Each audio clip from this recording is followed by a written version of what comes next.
हाँ, तो आज फिर एक इम्पॉर्टेंट टॉपिक, राजस्थान में पर्यटन। यहाँ से डेफिनेटली क्वेश्चन आपका आता है, चाहे वो राजस्थान पुलिस कांस्टेबल का एग्जाम हो, चाहे वो आपके एलडीसी का एग्जाम, मतलब हर एग्जाम के अंदर ऐसे क्वेश्चन आता है, चाहे बीएसटीसी का एग्जाम हो, कोई सा भी एग्जाम, ऐसा कोई एग्जाम नहीं तो यहाँ से क्वेश्चन आता नहीं हो, क्योंकि अच्छा खासा रेवेन्यू भी अपन को यहाँ मिलता है। तो बीएसटीसी के हिसाब से वेरी इंपॉर्टेंट टॉपिक है राजस्थान में पर्यटन, टूरिज्म इन राजस्थान। ठीक है, या फिर टूरिस्ट जो राजस्थान में आते हैं, कौन कौन से टूरिस्ट प्लेस है राजस्थान के अंदर, कौन कौन सी घूमने की जगह है। ठीक है, नॉलेज बहुत बढ़ेगा, बहुत ज़्यादा नॉलेज बढ़ेगा, प्लस क्वेश्चन तो है ही है डेफिनेटली।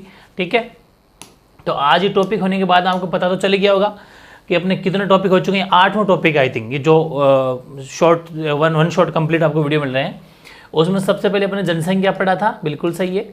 उसके बाद में शायद अपने परिवहन पढ़ा था, बिल्कुल सही है। आई थिंक फिर कृषि पढ़ा था, वो लाइन वाइज है कैसे ही पढ़, लेकिन टॉपिक जो अपने कंप्लीट कर लिए वो बता रहा हूँ मैं आपको। फिर अपने ऊर्जा पढ़ा था, ठीक है। फिर अपने वन और वन्य जीव पढ़ा है ना, वन और वन्य जीव। और फिर अपने उद्योग भी पढ़ लिया है, और एक टॉपिक और बोल रहा हूँ मैं। इतने सारे टॉपिक हो जाएंगे, 8वां आपका पर्यटन है। ठीक है, कुल मिला के 7-8 टॉपिक जो भी कंप्लीट किए हैं अपन ने, इन सबको रिवीजन कर लेना, एक से बढ़ एक है, और 100% यहाँ से डेफिनेटली क्वेश्चन आता ही आता है। ठीक है, आज ये अपना 8वां टॉपिक रहेगा, 8वां जो रहेगा राजस्थान में पर्यटन। ठीक है, शुरू करते हैं। हेडिंग लगाओ पर्यटन। तो देखो थोड़ी बेसिक बातें लिखेंगे, बिल्कुल बेसिक, फिर ये जानेंगे कि कौन से ज़िले में कौन सी जगह ऐसी घूमने वाली है। तो देखो, वर्तमान में देश में आने वाला हर तीसरा बंदा राजस्थान में आना चाहता है और राजस्थान में आता है, ये ध्यान रखना। इसका मतलब क्या हो गया कि राजस्थान में पर्यटन का मामला हाई है। बहुत अच्छी बात है ये हमारे लिए बहुत अच्छी खबर है, राजस्थान के लिए बहुत अच्छी खबर है, क्योंकि सरकार को, हमारे राज्य को इससे डेवलपमेंट होता है, क्योंकि हमें यहाँ रेवेन्यू मिलता है, पैसा आता है, क्योंकि लोग आते हैं, घूमने वाली जगह होती है, वहाँ टिकट कटाएंगे, टिकट कटाए घूमेंगे और भी रहेंगे। यहाँ पर होटलों में कमाई होती है, लोगों को अच्छा रोजगार मिलता है, मतलब अच्छी खासी इकोनॉमी अच्छी होती है। तो वर्तमान में देश में आने वाला हर तीसरा जो पर्यटक है वो राजस्थान आता ही आता है। राजस्थान में अगर 2022 के आंकड़े देखें अपन, क्योंकि अभी 2022 के आंकड़े ही पर्यटन में आपके अपने पास अवेलेबल है, तो पुष्कर, अजमेर और माउंट आबू, यहाँ तो सबसे ज़्यादा देशी लोग, देशी का मतलब था अपने भारत के लोग, ठीक है, सबसे ज़्यादा देशी पर्यटक हैं 2022 में। क्वेश्चन अलग अलग आता है कि राजस्थान में जो देशी पर्यटक मतलब भारत के अलग अलग जगहों से, वो दिल्ली के हो सकते हैं, उदयपुर के हो सकते, सॉरी वो यूपी के हो सकते हैं, एमपी के हो सकते हैं, हरियाणा के हो सकते हैं, कहीं से भी हो सकते हैं।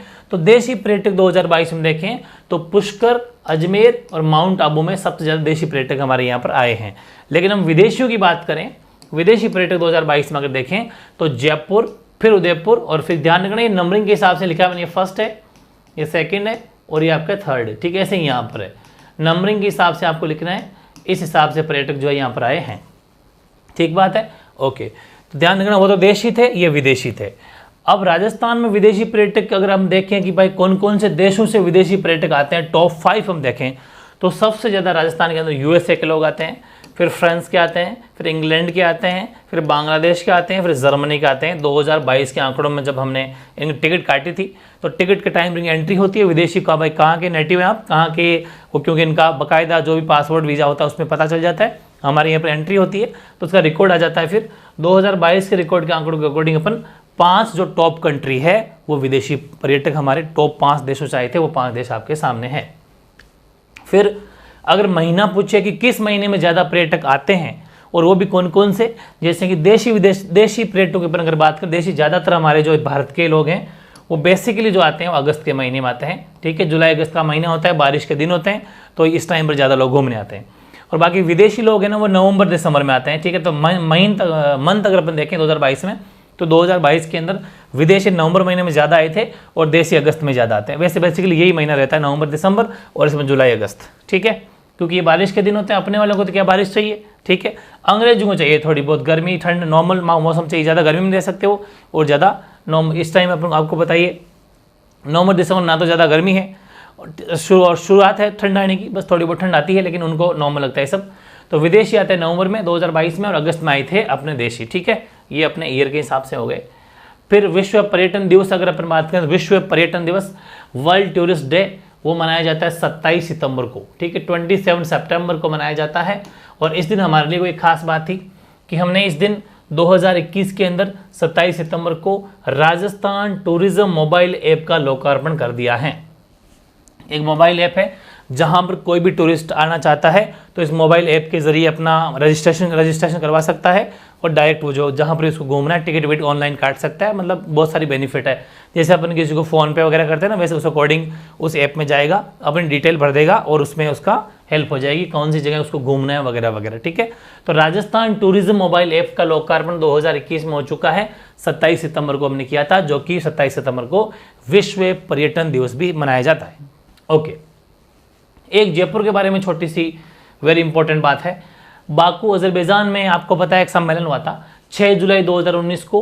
भारत के 37 स्थल तो पहले से ही यूनेस्को विश्व विरासत में सूची में शामिल थे, लेकिन 38वें स्थल के रूप में जयपुर को यूनेस्को विश्व विरासत सूची में शामिल कर लिया गया है 6 जुलाई 2019 को। ये भी वेरी इंपॉर्टेंट फैक्ट है। ऐसे फैक्ट तो आते हैं जो यूनेस्को के अंदर शामिल कर लिया है। कब? 6 जुलाई 2019 को 38वें स्थल के रूप में जयपुर को। ठीक है, ये भी फैक्ट लिख लेना। पहले अपना लोगो जो था ना, वो पहले लोगो यही था, पधारो हमारे देश। बीच में क्या है कि हमने लोगो चेंज कर दिया था, और वो क्या था, वेरी फनी था वो, कि न जाने क्या दिख जाए, न जाने क्या दिख जाए। ये हमारे पर्यटन का लोगो था। आपने देखा होगा बड़े बड़े जैसे घूमने आते थे पर्यटकों की जो स्लिप होती है उसके ऊपर भी ये लिखा रहता है न जाने क्या दिख जाए, क्योंकि जो लोगो होता है ना वही उस पर लिखा जाता है। ये हमारा पर्यटन लोगो था, उसको हमने चेंज कर दिया 25 जनवरी 2019 को। कब चेंज किया? 25 जनवरी को 2019 को। और अब लिख दिया वापस वही कर दिया, पधारो हमारे देश। ठीक है, पधारो हमारे देश लिख दिया है। और आपने देखा भी होगा जब अपन कहीं घूमने जाते हैं, चाहे वो हवा महल हो चाहे जल महल हो, कहीं पर भी, तो आपको ऐसा स्लोगन लोगो दिख जाएंगे, पधारो हमारे देश। ठीक है, तो लोगो भी ध्यान रखना, अपना पर्यटन लोगो वापस पधारो हमारे देश हो गया है, जो कि 2019 अपने चेंज कर दिया है। पहले जो था न जाने क्या दिख जाए, उसकी जगह ये किया है। ठीक है, ओके। फिर किसी भी राज्य या प्रदेश में पर्यटन का महत्व क्या है? अब कुछ बेसिक बात लिखी है मैंने एक, भाई कोई भी राज्य, स्टेट है या कोई देश है, उसमें बेसिकली इस पर्यटन का किस किस क्षेत्र में, किस किस एरिया में फ़ायदा होता है। तो फ़ायदा होता है, आर्थिक दृष्टि से फ़ायदा होता है, लोगों को रोजगार मिलता है, और विदेशी मुद्रा भी इंडिया किसी हमारे देश के अंदर या किसी भी देश के अंदर आती है। विदेशी मुद्रा आएगी तो हमारी मजबूत रुपया भी थोड़ा मजबूत होगा, तो विदेशी मुद्रा आती है, आर्थिक क्षेत्र में मतलब कि हमें ग्रोथ होती है और लोगों को रोजगार मिलता है। कैसे? कोई चाय की थड़ी की लगा के बैठा है, कोई पानी की बोतल की लगा के बैठा है, कोई कैप की बैठा है, मतलब डिफरेंट कपड़ों की बैठा है, कोई कुछ भी किसी के बैठा है। तो विदेशी लोग इन चीज़ों को खरीदते हैं। ठीक है, वहीं आएंगे खरीदेंगे। होटल्स वालों को बेनिफिट होगा, होटल बड़ी बड़ी होटलें बना के बैठे हैं, तो होटल में रहेंगे तो महंगा चार्ज है। हर तरह से मतलब बेनिफिट ही बेनिफिट है। तो अगर कोई पर्यटक आता है तो ये सब हमारे लिए महत्व की बात है। अब कोई पर्यटक आना चाहेगा राजस्थान में तो वो कहाँ पर आएगा? तो राजस्थान में पर्यटन स्थल कौन कौन से हैं जहाँ पर कोई घूमने वाला बंदा आ सकता है? इनको मैंने सबको कैटेगराइज किया है। जैसे कि एक तो प्राकृतिक स्थल, नेचुरल, जो ऑटोमेटिक भगवान ने बना के दिए हमें, हमने कुछ किसी ने नहीं बनाए। जैसे कि पर्वतीय क्षेत्र, माउंट आबू अभी पर्वतीय क्षेत्र है, अब किसी ने कोई गढ़ के तो इसको बनाया नहीं है। ये तो पर्वतीय क्षेत्र ऊंचा, बिल्कुल शानदार, बहुत ही ठंडा अच्छा मौसम रहता है वहाँ पर, तो माउंट आबू।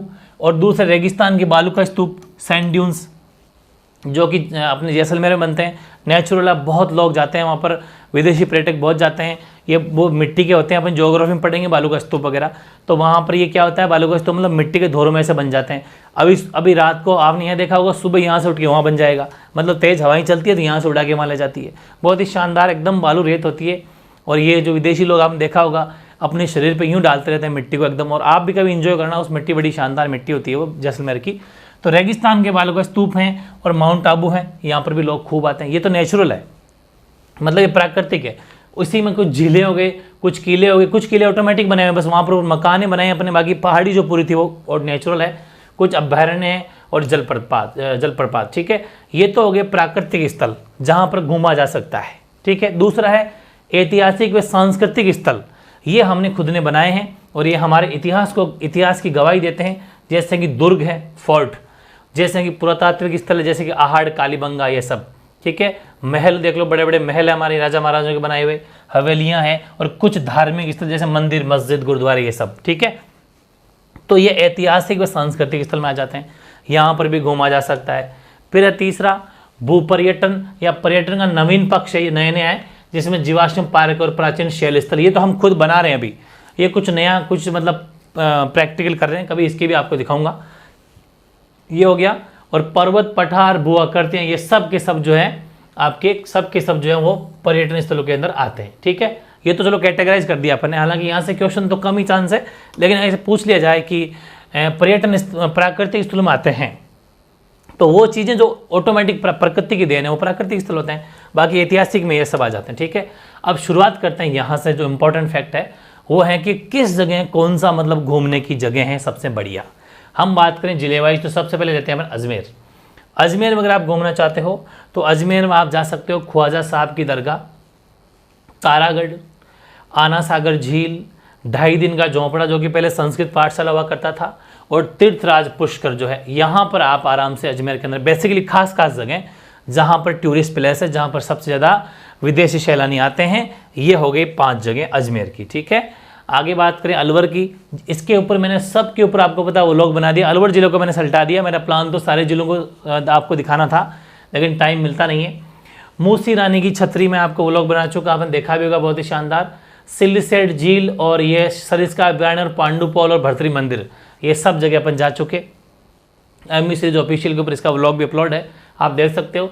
तो ये अलवर में बेसिकली 4 जगह हैं मेन जहाँ पर घूमने के टूरिस्ट आते हैं। ठीक है, भरतपुर में देखें तो केवला देव गना पक्षी अभ्यारण्य, ठीक है, और डीग के महल बहुत फेमस है। ठीक है, डीग के महल बहुत फेमस है, और केवला देव पक्षी गना अभ्यारण्य ये भी भरतपुर के अंदर देखे जा सकते हैं। बीकानेर के अंदर एक तो बीकानेर फोर्ट है ही, खुद बीकानेर का किला, करणी माता देशनोक को भी खूब लोग आते हैं, तो बीकानेर के अंदर भी हमारे टूरिस्ट प्लेस हो जाएंगे। जयपुर या जयपुर गुलाबी नगरी कहते हैं, तो जयपुर में देखें अगर तो सर्वाधिक आकर्षण का केंद्र है जयपुर। हर कोई लोग जो आना चाहता है जयपुर ज़्यादा आना चाहता है। बेसिकली यहाँ पर क्या क्या है देखने के लिए, तो वैसे मैं आपको बताइए ये सब बना चुका, इस पर भी अपन हवा महल जा चुके, राजमहल है, सिटी पैलेस है, चंद्र महल है, जंतर मंतर है, नाहरगढ़ है, जयगढ़ है, आमेर फोर्ट है, और गलताजी पवित्र स्थल है जिसको मंकी वैली के नाम से भी जाना जाता है। ये तो अपन इनके बारे में पहले पढ़ चुके। ये बेसिकली जयपुर में वो जगह हैं जहाँ पर टूरिस्ट सबसे ज़्यादा आते हैं, या फिर जहाँ पर घूमा जा सकता है, देखा जा सकता है, पर्यटन स्थल ये है। ठीक है, वेरी इंपॉर्टेंट है, ये भी आपको याद रखना है। फिर आता है नंबर उदयपुर, झीलों की नगरी उदयपुर। झीलों की नगरी भी कहते हैं, वेनिस ऑफ ईस्ट कहते हैं, मतलब ईस्ट का वेनिस है ये, या फिर राजस्थान का कश्मीर है ये। ठीक है, इतना हरा भरा एकदम हरियाली हरियाली है, बिल्कुल झीलें ही झीलें, पानी के झरने, बड़ा मज़ा आता है, बहुत अच्छी जगह है, बहुत अच्छी सिटी है उदयपुर। ठीक है, तो उदयपुर झीलों की नगरी या वेनिस ऑफ ईस्ट या फिर राजस्थान का कश्मीर उदयपुर कहा जाता है। इसमें बेसिकली जो लोग आते हैं वो राजमहल देखने के लिए आते हैं, पिछोला झील में आते हैं, लेक पैलेस में आते हैं, और सहेलियों की बाड़ी जो अपने आज ही मॉर्निंग में क्लास ली थी ना, तो पता ही होगा किसने सहेलियों की बाड़ी का निर्माण करा उदयपुर के अंदर। आज क्वेश्चन आप ट्राई करना इसकी भी, बिल्कुल आपको इसका आंसर मिल जाएगा। ये 4 जगह वो है जो उदयपुर के अंदर भी आप घूमना चाहो तो घूम सकते हो। नाथद्वार राजसमंद के अपन अगर बात करें तो श्रीनाथ जी का मंदिर, रणकपुर जैन मंदिर, हल्दी घाटी और कुम्भलगढ़ फोर्ट, ये कुछ 3-4 जगह हैं जो कि नाथद्वार राजसमंद के अंदर भी आप घूमने जाओ तो यहाँ पर घूमने जा सकते हो। ठीक है, चित्तौड़गढ़ की अपन अगर बात करें तो चित्तौड़गढ़ दुर्ग तो है ही, खुद चित्तौड़गढ़ फोर्ट है ही, इसके 7 द्वार बहुत फेमस है, 7 दरवाजे देख सकते हो, बड़े बड़े दरवाजे लगे हुए हैं। विजय स्तंभ अपने बात कर ली थी, जैन कीर्ति स्तंभ जा सकते हो, और मीरा टेम्पल भी है, वहाँ पर भी आप जा सकते हो। ठीक है, चित्तौड़गढ़ में फेमस जगह कौन सी है, सॉरी जोधपुर में, तो जोधपुर दुर्ग तो है ही, और जोधपुर दुर्ग के पास में ही जसवंतथड़ा, ठीक है, ओसिया मंदिर है वहाँ पर, और अजीत भवन है जो राज्य का पहला हेरिटेज होटल है। वेरी इंपॉर्टेंट है, राज्य का पहला हेरिटेज होटल कौन सा है, अजीत भवन जोधपुर के अंदर है, ये भी वेरी इंपॉर्टेंट है, ध्यान आपको इसका भी रखना है। जैसलमेर की बात करूं तो जैसलमेर दुर्ग है, और इसके सारे छोटे मोटे महल बहुत ही शानदार हैं, और जैसलमेर में हवेलियां बहुत है। हवेलियां कौन सी, पटवों की हवेलियां, नथमल की हवेली, दीवान जालिम सिंह की हवेली, ये भी हवेलियां हैं 3। इन हवेलियों में भी आप घूमने जा सकते हो, बहुत ही शानदार जगह जैसलमेर के अंदर है।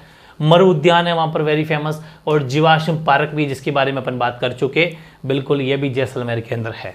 बूंदी में अगर बात करें तो बूंदी फोर्ट तो है, बूंदी दुर्ग है, 84 खंभों की छतरी है वेरी फेमस, और यहाँ पर बावड़ी है वेरी फेमस बूंदी की, तो यहाँ पर आप जा सकते हो। बूंदी की बावड़ी फेमस है, 84 खंभे की छतरी है, और बूंदी का दुर्ग तो है ही है। कोटा में कोटा बैराज है, चंबल गार्डन है, दर्रा राष्ट्रीय उद्यान है, ये बेसिकली जो है वो कोटा के अंदर है। माउंट आबू की अपन अगर बात करें तो ये एक तो माउंट आबू की खास बात ये है कि एकमात्र पर्वतीय पर्यटन स्थल है राजस्थान के अंदर। और आपको पता ही राजस्थान का जब एकीकरण हुआ था तो अपने को कितनी मुश्किल से माउंट आबू मिला था, ठीक है ना। हाँ बिल्कुल याद करना, मैंने जब एकीकरण पढ़ाया था, शानदार। तो एकमात्र पर्वतीय पर्यटन स्थल है राजस्थान का माउंट आबू। वहीं पर नक्की झील है, देलवाड़ा जैन मंदिर है, गुरु शिखर है, टॉर्ड रॉक है और सनसेट पॉइंट है। यहाँ पर भी अपन जा सकते हैं सिरोही माउंट आबू के अंदर। नक्की झील, देलवाड़ा जैन मंदिर, गुरु शिखर, टॉर्ड रॉक और सनसेट पॉइंट, ये वेरी फेमस जगह हैं जहाँ पर टूरिस्ट खूब आते हैं और वहाँ अपन भी घूम सकते हैं। और बाकी राज्य के सभी राष्ट्रीय उद्यान और अभयारण्य है ना, वो सारे के सारे टूरिस्ट प्लेस ही है, सारे के सारे वहाँ पर घूम सकते हैं, सारे के सारे क्या है, पर्यटन स्थल है, ठीक है। अब कुछ और ज़्यादा थोड़ी लेवल की बात, थोड़ी सी ज़्यादा नहीं, पर्यटक परिपथ टूरिस्ट सर्किल जो है, टूरिस्ट सर्किट बनाया हमने, टूरिस्ट सर्किट बनाया अपने, उसमें क्या क्या है, 4 तो पर्यटन संभाग बनाए। एग्जाम में सीधा क्वेश्चन आता है कि हमारे कितने पर्यटन संभाग है। जैसे हमारे अपन संभाग पढ़ते हैं ना, जिलों के संभाग, वैसे पर्यटन संभाग भी है, 4 पर्यटन संभाग है। जोधपुर, उदयपुर, अजमेर और कोटा 4 पर्यटन संभाग है और 7 पुरातात्विक पर्यटन सर्किट है। पुरातात्विक पर्यटन सर्किट कितने हैं राजस्थान में, 7, जयपुर, जोधपुर, कोटा, उदयपुर, बीकानेर, अजमेर, भरतपुर, ठीक है। और 10 पर्यटन सर्किट हैं, पर्यटन सर्किट हैं 10, उनके नाम याद करने की जरूरत नहीं, बस इतना छोड़ दो। एक फैक्ट और है, वेरी इंपॉर्टेंट है, कि department of tourism, ministry of India, ध्यान रखना, department of tourism, ministry of India ने राजस्थान के 9 पर्यटन सर्किट को में बांटा है। हालांकि वैसे हमारे 10 पर्यटन सर्किट है, लेकिन इसने जो टूरिज्म मिनिस्ट्री है इसने तो 9 पर्यटन सर्किट बांटा है। तो एग्जाम में क्वेश्चन 2 तरह से आ सकता है अगर आए तो, कि राजस्थान में पर्यटन सर्किट कितने हैं, सिर्फ इतना आए तो 10, और department of tourism, ministry of India ने कितने बांटा है तो फिर 9, ठीक है। थोड़ी सी लेवल की बात है, लेकिन साइड में लिख लेना, क्वेश्चन आ सकता है। अब कुछ फ्यूचर की बातें, बजट की बातें। नया धार्मिक सर्किट विकसित होगा, शेखावाटी सर्किट, किस नाम से होगा, शेखावाटी सर्किट होगा, जिसमें खाटू श्याम जी, सालासर, शाकंभरी और जैन माता, इन सब के दर्शन होंगे। इन सब जगहों को मिला के उसका नाम दिया जाएगा शेखावाटी सर्किट। ये भी ध्यान रखना, जिसमें खाटू श्याम जी का मंदिर है, सालासर बालाजी, शाकंभरी और जैन माता, याद रखना, ठीक है। इनको सब मिला के शेखावाटी सर्किट के नाम से एक नया धार्मिक सर्किट डेवलप किया जाएगा। ये आगे फ्यूचर की बातें हैं। एक स्वर्णिम त्रिभुज, स्वर्णिम त्रिभुज का मतलब गोल्डन ट्राइंगल, कौन सा है, एग्जाम में क्वेश्चन सीधा सीधा आता है। स्वर्णिम त्रिभुज या गोल्डन ट्राइंगल है जयपुर, आगरा, दिल्ली, जयपुर, आगरा, दिल्ली। एक है मरु त्रिकोण, मरु का मतलब समझ गए होंगे आप, बिल्कुल जैसलमेर, जोधपुर, बीकानेर वाला मरु, बिल्कुल जमीन धोरों वाला। तो मरु त्रिकोण है जैसलमेर, जोधपुर और बीकानेर, और ये जापान की हेल्प से विकसित हो रहा है, ठीक है ना, जापान की हेल्प से विकसित हो रहा है मरु त्रिकोण, जो कि जैसलमेर, जोधपुर, बीकानेर है। जबकि स्वर्णिम त्रिकोण त्रिभुज है वो है जयपुर, आगरा, दिल्ली है। फिर अपन अगर बात करें तो पर्यटन निदेशालय, ध्यान रखना, पर्यटन निदेशालय की स्थापना हुई थी 1955 में। ये भी वेरी इंपॉर्टेंट पुराना फैक्ट है कि राजस्थान पर्यटन, या फिर ऐसा मान लीजिए पर्यटन निदेशालय की स्थापना कब हुई थी, तो 1955 में हुई थी। और एक बात वेरी फेमस है, आपने सुना होगा आरटीडीसी, ये बस तो आरटीडीसी की है, सुना होगा ना, एकदम एसी वोल्वो कोच, बहुत ही शानदार, एकदम न्यू कोच होती है वो, ऐसा लगता है जैसे कार में बैठे हो। कभी आप आरटीडीसी में सफ़र करना, जयपुर से दिल्ली जाते हैं या फिर कहीं पर भी जाते हैं तो मतलब कार ले जाने की जरूरत नहीं है, बहुत ही शानदार सफ़र है। ऑनलाइन बुकिंग होती है इसकी आरटीडीसी में। तो ध्यान रखना, राजस्थान पर्यटन विकास निगम आरटीडीसी 1978 में मतलब इसकी स्थापना हुई। मुख्यतः जयपुर में इसका ज़्यादा मतलब रोल है। इसका मेन क्या क्या काम है, एक तो पर्यटन विकास करना, बिल्कुल सही है, क्योंकि पर्यटन सुविधा अवेलेबल करवाती है कि अगर भाई जैसे दिल्ली एयरपोर्ट है और दिल्ली एयरपोर्ट पे कोई बंदा उतर गया विदेशी पर्यटक और उसको जयपुर आना है तो डायरेक्ट ये यहाँ से आरटीडीसी के अंदर इसको मतलब ऑनलाइन बुकिंग कराओ, बस कहाँ मिलेगी पता चल जाता, आराम से बैठ के सफ़र शानदार हो जाएगा। पर्यटन विकास है, पर्यटन स्थलों का रखरखाव करना, हालांकि ये आरटीडीसी का काम है पूरा। आरटीडीसी तक निगम है, जैसे जयपुर नगर निगम, जोधपुर नगर निगम, सब अपने नगर निगम होते हैं, वैसे राज्य पर्यटन विकास निगम है आरटीडीसी, ठीक है। इसका बेसिकली काम है पर्यटन का विकास करना, डेवलपमेंट करना, पर्यटन स्थल है वहाँ उनका रखरखाव करना, परिवहन में सुविधाएं उपलब्ध करवाना, आवास देना, मतलब भाई जैसे कोई विदेशी है उसको अगर कोई होटल वगैरह दिख चाहिए, कहीं रुकने की व्यवस्था है तो ये दे देता है।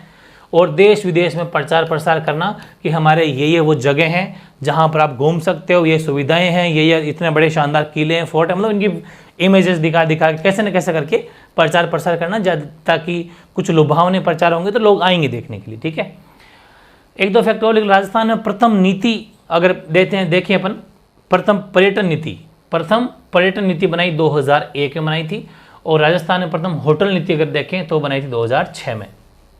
ये भी कोई छोटे मोटे फैक्टर लिख लो, काम आएंगे। ठीक है, प्रथम नीति 2001 में बनाई और होटल नीति बनाई 2006 में। राजस्थान में राजस्थान टूरिज्म पॉलिसी ये 2007 में इसकी स्थापना की गई है, और पर्यटन विकास निगम का प्रतीक चिन्ह जिसको the incredible state of India, Bharat का अतुल्य राज्य, ठीक है, इस नाम से ये प्रतीक चिन्ह है। पर्यटन विकास निगम का प्रतीक चिन्ह मतलब पहचान, उसमें ये लिखा हुआ है the incredible state of India, Bharat का अतुल्य राज्य। ठीक है, कौन? राजस्थान, सीधी सी बात है। और प्रसाद की अगर बात करें, एक प्रसाद योजना है, हालांकि ये सिर्फ तीर्थ पिलग्रिम्स, पी का मतलब पिलग्रिम्स है, पिलग्रिम्स के लिए है, लेकिन आप ये इतना समझना कि प्रसाद योजना क्या है। बेसिकली प्रसाद योजना 2014-15 के अंदर इस योजना का मतलब कि लोकार्पण किया गया। ये ईयर ध्यान रखना, एग्जाम में क्वेश्चन आता है प्रसाद योजना कब आई, 2014-15 में आई। और प्रसाद योजना मतलब बेसिकली किसके लिए है, तो ये पिलग्रिम्स के लिए ये क्वेश्चन आता है कि प्रसाद योजना है पे सड़कों के निर्माण के लिए, सड़कों को बढ़ावा देने के लिए, शिक्षा के लिए, मतलब ऐसे अलग अलग क्षेत्र आ जाता है।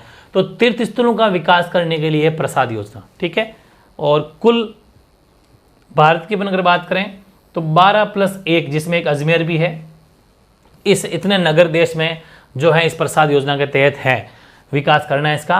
और बेसिकली अजमेर को भी इसमें शामिल किया गया क्योंकि ये भी एक धार्मिक प्लेस है, ख्वाजा दरगाह जो है उनकी वजह से इसको पूरे देश विदेश में आपको पता अजमेर को जाना जाता है। तो एक अजमेर भी है, कुल मिला के 12 जिसमें एक अजमेर है। ठीक है, नगर देश 12+1 जो कि अजमेर, वैसे 13 हो गए, 13 हो गए टोटल, एक अजमेर हो गया। याद रखना अपने राजस्थान में कौन सा अजमेर है। और राजस्थान में पर्यटन का उपयोग, जो पर्यटन को उपयोग का दर्जा मिला था वो 1989 में मिला था। भाई जैसे कोई विदेशी आ सकते हैं तो इसका पर्यटन का दर्जा मिलता है हमारे देश के द्वारा, तो राजस्थान को पर्यटन का दर्जा कि आप पर्यटन जो भी आएंगे उससे उनको घुमा सकते हो, ये पॉलिसियाँ हैं, उनको थोड़ा ध्यान रखना है, टिकट वगैरह सबका, उन सब का पर्यटन का अगर दर्जा मिला था तो वो मिला था 1989 में। ये था भाई आज की क्लास, बहुत ही छोटी सी प्यारी सी क्लास। आपको ज़रूर ध्यान रखना है, ये कुछ फैक्ट अपने शुरू में जो रखे थे कि किस जगह कहाँ पर सैलानी ज़्यादा आए वगैरह, ये सब आपको ध्यान रखना है। बाकी very easy very interesting class थी। कुल मिला के अपनी 8वीं क्लास 8 छोटे छोटे टॉपिक कंप्लीट हो चुके हैं, इनको ज़रूर पढ़ लेना। कोई डाउट अगर हो तो बता देना मुझे, ठीक है। और बाकी तैयारी बहुत ही शानदार करनी है। कोई भी डाउट अगर जाता हो कमेंट कर दिया करो, उसका सलूशन आपको नेक्स्ट क्लास में मिल जाएगा। ये वो टॉपिक है जो हर किसी के बस की बात नहीं है, यहाँ से डेफिनेटली क्वेश्चन आएंगे और बहुत ज़्यादा आपके आगे भी काम के हैं, ठीक है। कोई भी डाउट हो, मेरे हिसाब से डाउट रहेगा नहीं क्योंकि मैं सिलेक्टेड से छांटी है, इसलिए बस एक 2-3 टॉपिक और बचे हैं, उनको भी कर लेंगे कंप्लीट, तो शानदार आपकी तैयारी हो जाएगी।